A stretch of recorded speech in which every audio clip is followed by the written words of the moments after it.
After a year of strife and battle, 11 tournaments have come to a close. For each of the 12 factions, a champion has been found. And now, with the champions to lead them, they search for the ultimate glory. Which faction shall reign supreme? Which faction shall conquer all? Which faction shall stand victorious?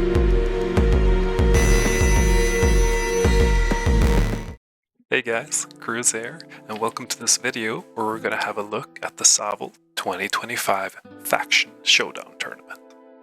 This invitational consists of the players with the overall highest tournament performance with their respective factions. 3 of the players managed to top more than one faction, so they will be representing 2 of the factions. Now let's have a look at those lists, eh? Starting off, let's have a look at UK Rocky's Reptile Kingdoms list. We can see he's gone for a newt-heavy lineup with the T-Rex as the anchor point. Now looking at this list, it looks like it's maybe a bit weak to flanks and randomly ranged, but they do also show up with a lot of short-range damage. So if I were to look at this one, I think if the T-Rex can carry it, this list can go pretty good. Next up, we have Cruz with a ranged hex list for the Darkborn. For him, it's kind of a comfort list, I guess, but he hasn't done too well with it in the 500 points tournament so far. But with decent mobility and the option for explosive range rounds, this list shouldn't be taken too lightly. Third list in Group A is Alhail's Dwarves. You can see that he has gone heavy on the range damage with a ranger captain and 14 handguns, and a dwarven stone thrower instead of a cannon to really ensure he wins those ranged on ranged list battles. He's only running 5 units, and except for the copter, they're not very mobile, so if he doesn't get the value he needs out of those shots, this list might be in some trouble. But maybe the Dwarven Berserkers can pull through. Now, commanding the Rat King clans, Halaster has gone with a Hexspell list with 7 long rifles. This means he's gonna do very well versus multi-wound units, but he might just get outshot or outflanked.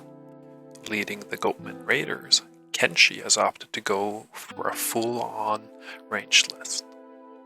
3 units of Mongrel Skirmishers, backed up by a angry pack of Minotaurs and some Warriors, but instead of going for Hex, he has gone for Primal Fury. Looking at that list, I'm thinking those games are going to be decided by the deploy phase. Now the last list in Group A is Abyssal Demons. Now, many here has chosen to go for Decay, which means he's going for tanky units with some good mobility on those flies. And I think he might do very well in this group, with several of his opponents only running 5 units. I do think he will struggle versus the Ratkin though, and he is the least experienced tournament player in this group. Looking at this group as a whole, you can see there's a lot of ranged lists, which is not the best news for the Reptile Kingdoms player, but maybe he'll have the numbers to turn it around anyways. I think the one player that might run away with it might be the Abyssal Demons player, but if he wins versus the Ratkin, I will be very surprised. Now let's move on to Group B. Starting off with the Deepwood Guardians. UK Rocky has chosen to go for a classic 5-unit Deepwood list. It's very mobile and it offers decent range pressure. But this list has been struggling of late, and no buffs has been given to it for a while, so it's going to be interesting to see if UK Rocky can pilot this to victory. The second list in Group B is Cruz's 7-unit Undead army, where he's even opted for skeleton archers over the catapult. Now a list like this should do very well against 5-unit lists, but it might struggle versus other lists that go wide. Now talking about going wide, Tiger 20's 7-unit Goblin list is doing exactly that. Now, any Greenskin tribe's army might just get unlucky, fail their discipline checks, and never come back, but with 2 Fearless units, she has got her bases covered pretty well. She might struggle against the next list though. Alhail has gone with Elven Conclave Hyper Mobility, Chariot 2 Eagles, and Reality Rift with a bunch of Weapon Masters. This list is either going to blow you away or run out of gas. Now for the Abyssal Legions, Ristan has gone with a Northman Mammoth Horde, lots of fearless, excellent flanking and a tanky chariot. Of course, the Mammoth is not the strongest of the giant units, and with basically half the points on units that have yet to prove if it's good or not, this might be a risky list. And wrapping up Group B, for the Empire of Man, Beodran has chosen to go with an Imperial Captain and a very rounded list with decent tankiness, decent range pressure, and enough units to pull off some tricky fleet action.